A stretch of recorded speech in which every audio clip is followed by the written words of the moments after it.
Todo o meu trabalho, que já dura quase 30 anos, todos os meus estudos, as minhas pesquisas no campo da física quântica, está direcionado para a utilização da física quântica na vida prática, nos relacionamentos e nas atividades. É nessa área que eu me especializei. Tudo aquilo que eu tenho afirmado e falado sobre a utilização da física quântica na vida prática está fundamentado nas possibilidades oferecidas pela consciência. A base do meu trabalho é a consciência. Após todos esses estudos e pesquisas,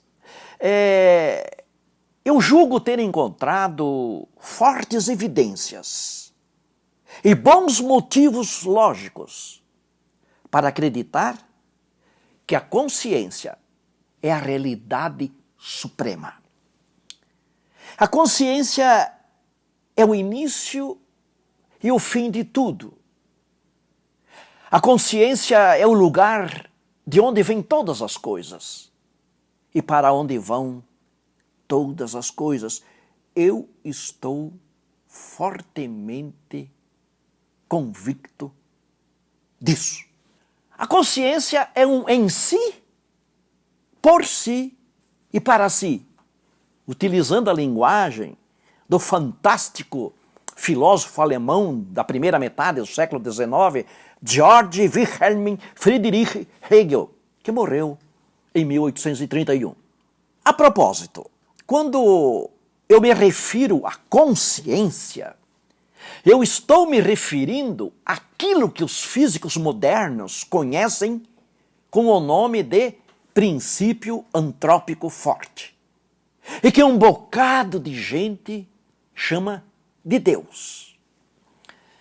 Mesmo os cientistas que mais vigorosamente negam a existência da consciência atuando na natureza, inconscientemente, paradoxalmente, eles negam a sua própria negação, quando aceitam a existência da seleção natural de Darwin. Ao aceitar a seleção natural, inconscientemente, esses físicos aceitam a existência de uma consciência universal atuando na natureza. Segundo a teoria da seleção natural de Darwin, os organismos mais bem adaptados ao meio têm maiores chances de sobrevivência do que os menos adaptados. É impossível a compreensão lúcida desse significado de seleção natural sem referência a uma inteligibilidade intencional intrínseca ao tecido da realidade cósmica. Você não precisa utilizar muitos neurônios para compreender isso, para se convencer disso. Uma inteligibilidade oculta. É isso que a seleção natural é. Nada diferente de uma consciência cósmica universal. O futuro mais inteligente da ciência, quiçá, qualquer que seja a direção que a ciência venha a tomar, inevitavelmente, vai evoluir em direção à consciência. O futuro da ciência será uma física da consciência. Eu fico bastante contente quando constato que um grande número de físicos está confirmando isso, quando eles intuem a ideia de princípio antrópico forte.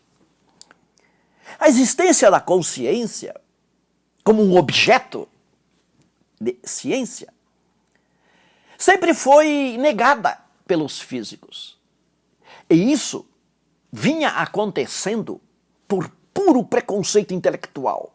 Pior, puro dogma científico da pura negação em si. Historicamente, isso durou até a década de 20 do século passado. Quando então o surgimento da fenomenologia fantasmática no campo da física quântica obrigou os físicos na marra a cogitar cientificamente sobre a existência real da consciência e sua atuação efetiva no processo do colapso da função de onda da partícula. Eu estou me referindo ao fenômeno do colapso da função de onda, que ocorre durante o processo da observação de uma partícula, algo sobre o qual certamente você já deve ter ouvido falar. Antes de a partícula ser observada por meio de um aparelho, ela existe num domínio fantasmático, que os físicos chamam de estado de emaranhamento. Algo transcendente, imponderável, incomensurável, invisível, metafísico, metacósmico, sem tempo, sem espaço, onde as coisas surgem do nada e desaparecem no nada, se transformam em outras coisas. É isso que é esse tal de emaranhamento quântico. Uma zorra, um verdadeiro nada. É nesse âmbito fantasmático que a partícula se encontra, antes de ser observada. Mas, quando a partícula então entra em contato com o campo quântico eletromagnético do aparelho, e ao mesmo tempo entra em contato com a consciência do observador, instantaneamente, a partícula perde o seu estado de superposição e então se materializa, passando a existir na realidade cósmica, no tempo e no espaço. Isso é o tal do colapso da função de onda. Tem um bocado de físicos clássicos com mentalidade anacronicamente ainda clássica, que nega a participação da consciência no processo da observação da partícula, quando ocorre o colapso da função de onda. Esses físicos admitem a presença do observador na observação, mas negam a atuação do observador na observação. Isso é um absurdo. Ou seja, esses físicos acham que é possível um observador observar, mas sem a consciência. Intelectualmente ridículo. Num ambiente de filósofos, essa afirmação seria algo bastante hilário. E certamente esses físicos seriam objetos de muitos risos por parte dos filósofos. Não como físico, mas como filósofo, eu próprio intelectualmente tenho me divertido um bocado com essa gente. Karl Popper, o maior filósofo da ciência atualmente, e que existiu na primeira metade do século passado, inglês, desenvolveu a tese de que existem 3 diferentes domínios da realidade, que ele chamou de mundo 1, mundo 2 e mundo 3. Na cabeça de Karl Popper, isso não se trata de mundos metafísicos. No mundo 1, existe a realidade das coisas físicas, das coisas materiais. O mundo 2 é a realidade mental, é a consciência, são os pensamentos, são as intuições. E o mundo 3 é a realidade dos produtos da consciência, que são as criações da mente, né? O conhecimento, as teorias científicas, a tecnologia, a produção artística, por exemplo. Para Karl Popper, os componentes desses 3 mundos, mundo 1, mundo 2 e mundo 3, esses componentes interagem um com os outros. E essa interação produz novas realidades, novas coisas, novos contextos. De uma forma indireta, é possível cogitar que Karl Popper esteja postulando o poder criador da mente. Mas não se trata na mesma forma como os místicos afirmam sobre isso. Até 1912, o átomo não existia para os físicos, do modo como atualmente o átomo é conhecido. Portanto, esse átomo não existia na realidade do mundo do mundo físico, do mundo real, porque a ideia do átomo era completamente outra coisa. Foi a teoria atômica construída por Ernest Rutherford e por Niels Bohr entre 1911 e 1913 que deram a existência do átomo assim como ele é conhecido hoje pelos físicos. Mas, sendo uma teoria, o átomo de Rutherford e o átomo de Bohr passou a existir só no mundo 3, que é o mundo da mente, segundo Karl Popper. Quando Ernest Rutherford e quando Niels Bohr intuíram, desenvolveram a ideia do átomo com o núcleo atômico, com órbitas atômicas e giros e tudo mais, isso não passava de uma teoria. Esse átomo nunca é observado dessa forma. Nenhum aparelho vê uma bolinha girando em torno do núcleo atômico. Esse átomo só existe como uma teoria. Portanto, pertence ao mundo 3, que é o mundo da criação da mente, segundo Karl Popper. Nesse exemplo de átomo, o mundo 2 era representado pela consciência desses dois físicos. O mundo 3 era representado pelas teorias deles. E o mundo 1 era representado pelos aparelhos, pelos laboratórios, pelos instrumentos que trabalhavam com isso. Nós sabemos que a única coisa que dá para captar hoje de um átomo são as raias espectrais, que indicam os níveis de energia nos quais os elétrons se encontram. Popper insiste em enfatizar a importância de nós compreendermos que, através das nossas interações com o mundo 1, mundo material, e o mundo 3, que é o mundo das nossas ideias, a mente é capaz de criar coisas. Você já ouviu isso dos místicos. Você já ouviu isso dos religiosos. Mais tarde, Karl Popper se uniu ao neurofisiologista australiano John Haeckel, prêmio Nobel de Medicina. E ambos desenvolveram a tese famosa do dualismo interacionista para explicar a relação entre a mente e o cérebro. Segundo a tese do dualismo interacionista, definida por Popper e Haeckel, o mundo físico, o mundo da consciência e o mundo dos produtos mentais são mundos naturalmente abertos um para os outros. Isso significa que as nossas criações mentais, e aqui inclui os seus projetos e os seus desejos, são capazes de criar coisas que passam a existir na realidade onde nós existimos.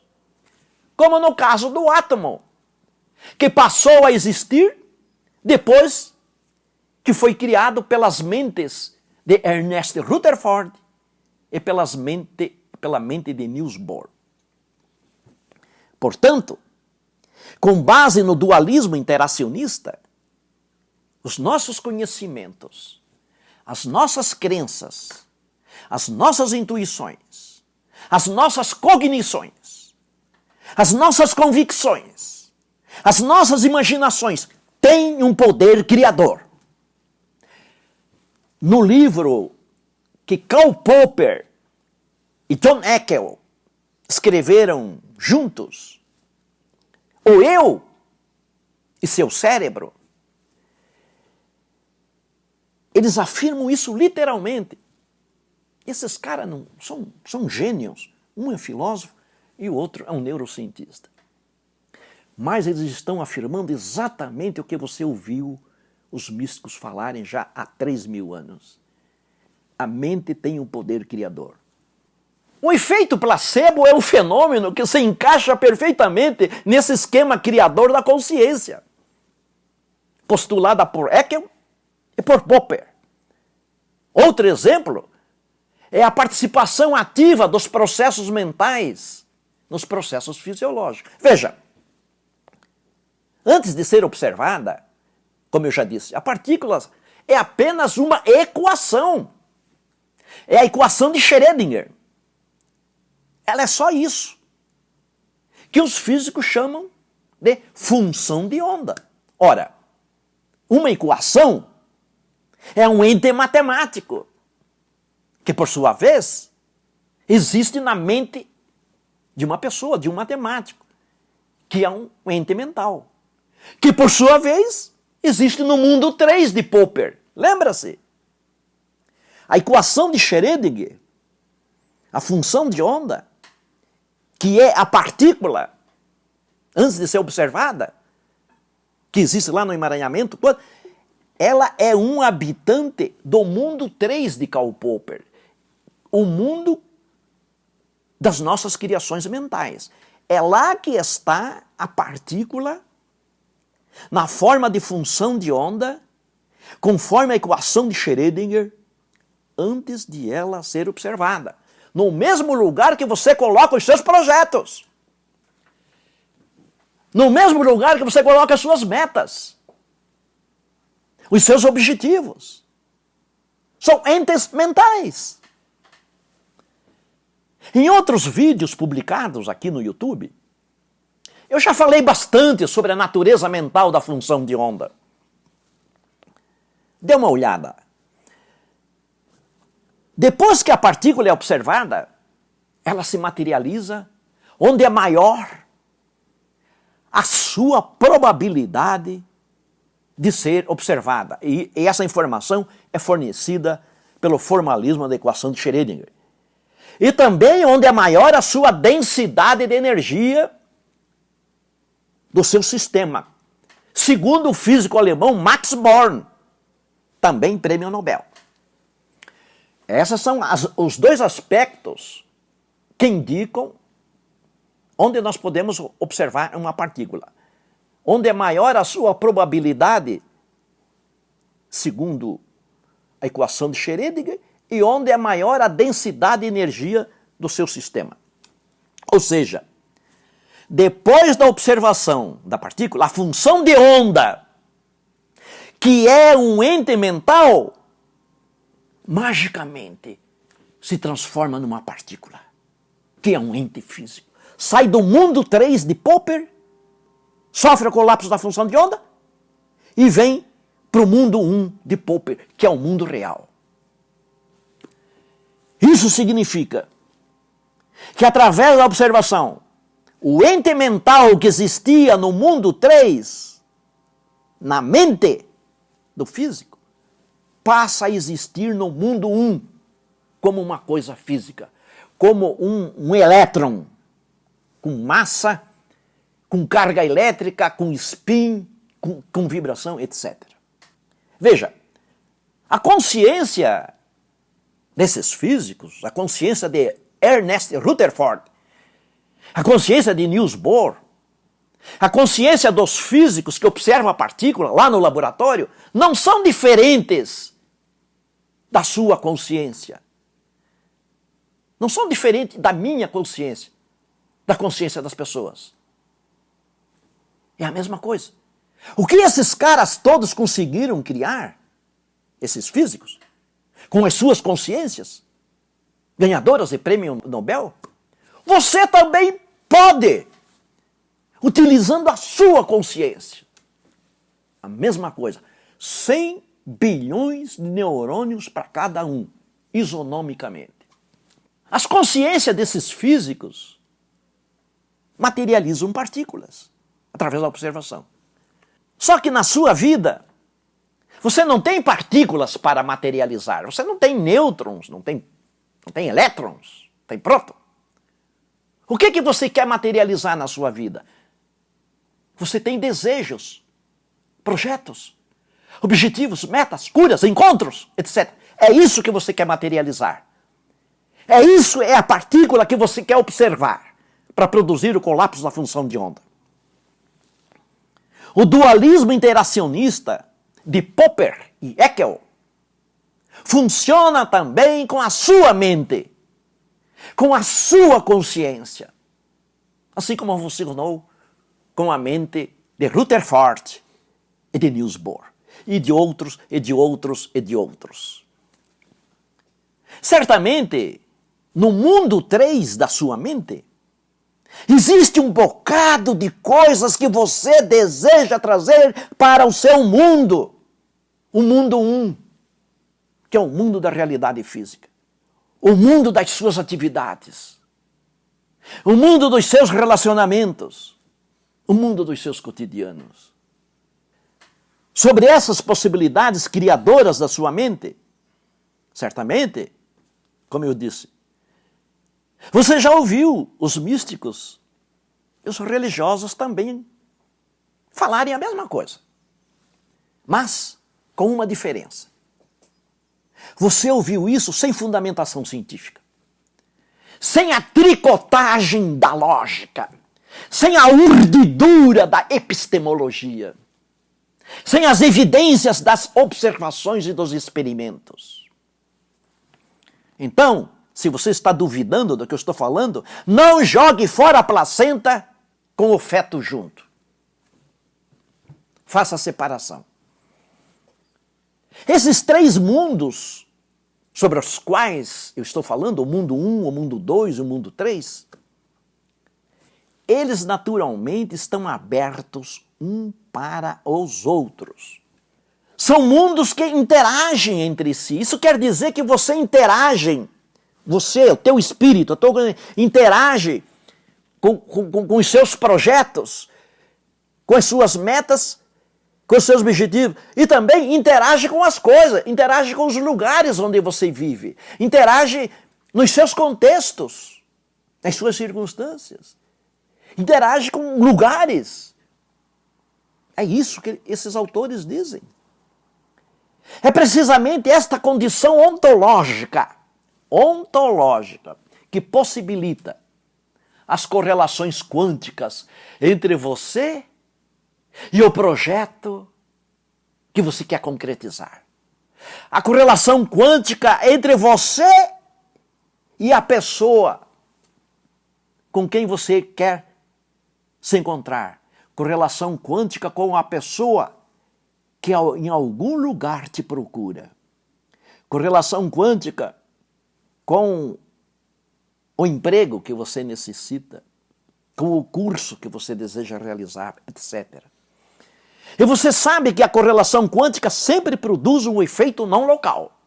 Onde tem correlação quântica, tem efeito não local. Este efeito não local é o contato à distância que você pode estabelecer com as pessoas que te interessam. As pessoas que são importantes para a concretização do seu objeto. São os encontros que você deseja ter com essas pessoas. Isto é o efeito não local, que é o resultado de uma correlação quântica. O experimento de Aspect, no início da década de 80 do século passado, famoso, né? Experimento famoso dos 2 fótons que conversaram, revela isso. E a parte boa é que tudo isso você pode fazer assim mesmo como você está agora. Assim mesmo como você é, feio, bonito, pobre, rico, gordo, magro, assim mesmo você pode fazer tudo isso. Com base no princípio da complementaridade de Niels Bohr, nós e as partículas vivemos em 2 dimensões diferentes. Uma dimensão física corpuscular e uma dimensão quântica ondulatória. Ao mesmo tempo, as partículas e nós, as coisas, vivem nesses dois mundos ao mesmo tempo. E esses dois aspectos, o aspecto ondulatório e o aspecto corpuscular, são aspectos de uma mesma realidade total.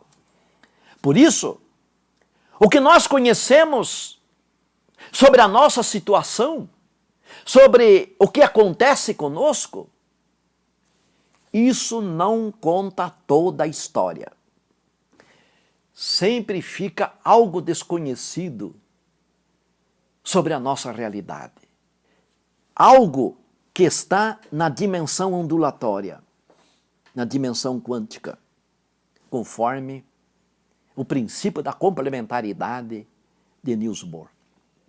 Portanto, não é verdade que só porque você agora é pobre, você vai ser pobre para o resto da sua vida.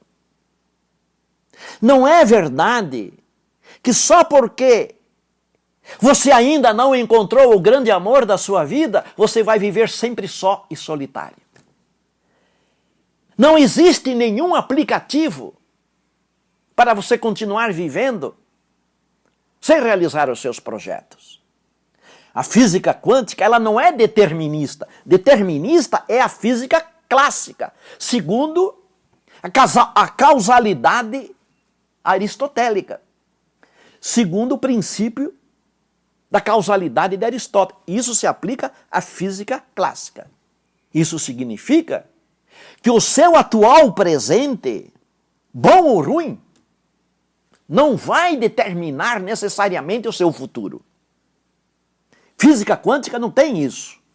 Por isso, quando nós achamos que está tudo perdido, que a nossa empresa vai falir, que o câncer vai nos matar, que o nosso relacionamento amoroso vai acabar. Então, vindo lá da dimensão quântica ondulatória, que é uma dimensão metafísica, uma solução inesperada pode surgir em cima da hora.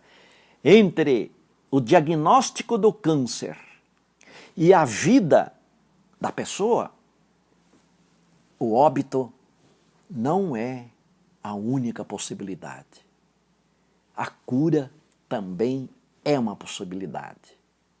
Por isso, a física quântica nos dá o direito de ter esperança. Por isso, a física quântica é uma física da esperança. Lembra-se, no mundo 3, que é o mundo dos seus objetivos, das suas metas, dos seus desejos, dos seus projetos, este mundo interage realmente com o mundo material para aí trazer do emaranhamento quântico que está na sua consciência o seu projeto que você deseja. Um abraço quântico.